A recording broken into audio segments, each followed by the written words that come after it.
Stories of Romance. I'm Martell, reading The Blue Castle by L.M. Montgomery.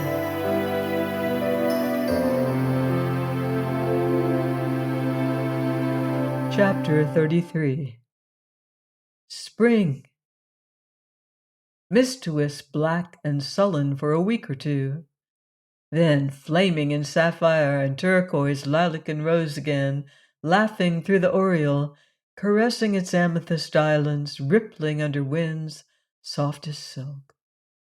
Frogs, little green wizards of swamp and pool, singing everywhere in the long twilights and long into the nights, islands fairy-like in a green haze, the evanescent beauty of wild young trees in early leaf, frost-like loveliness of new foliage of juniper trees, the woods putting on a fashion of spring flowers, dainty spiritual things akin to the soul of the wilderness, red mist on the maples, willows decked out with glossy silver pussies, all the forgotten violets of mischievous blooming again, lure of April moons.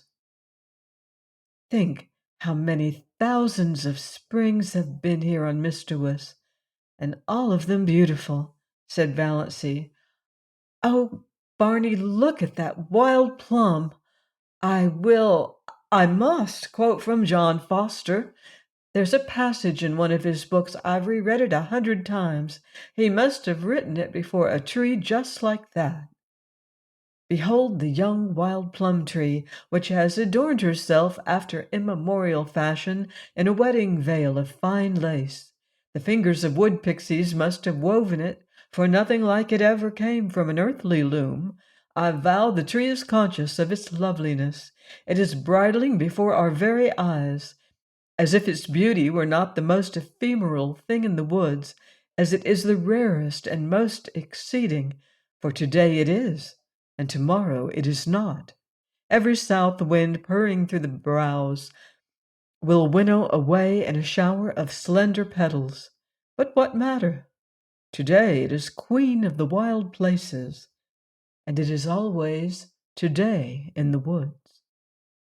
I'm sure you feel much better since you got that out of your system, said Barney heartlessly.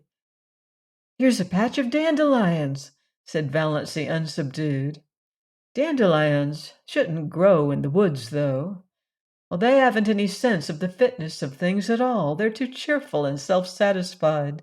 They haven't any of the mystery and reserve of the real wood flowers.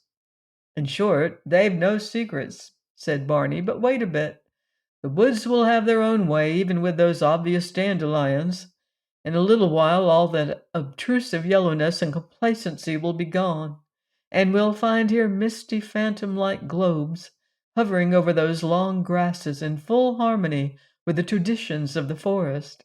That sounds John Fosterish, teased Valancy. Oh, what have I done that deserved a slam like that? Complained Barney. One of the earliest signs of spring was the renaissance of Lady Jane. Barney put her on roads that no other car would look at, and they went through deer wood in mud to the axles. They passed several Sterlings, who groaned and reflected that now spring was come, they would encounter that shameless pair everywhere. Valancy, prowling about Deerwood shops, met Uncle Benjamin on the street, but he did not realize until he had gone 2 blocks further that the girl in the scarlet-collared blanket coat, with cheeks reddened in the sharp April air, and the fringe of black hair over laughing slanted eyes, was Valancy. When he did realize it, Uncle Benjamin was indignant. Oh, what business had Valancy to look like a young girl? The way of the transgressor was hard, had to be, scriptural, and proper. Yet Valancy's path couldn't be hard. She wouldn't look like that if it were. Oh, there was something wrong. It was almost enough to make a man turn modernist. Barney and Valancy clanged on to the port, so that it was dark when they went through Deerwood again. At her old home, Valancy, seized with a sudden impulse, got out, opened the little gate, and tiptoed around to the sitting-room window. There sat her mother, and Cousin Stickles drearily, grimly knitting. Baffling and inhuman as ever. If they had looked the least bit lonesome, Valancy would have gone in, but they did not. Valancy would not disturb them for worlds.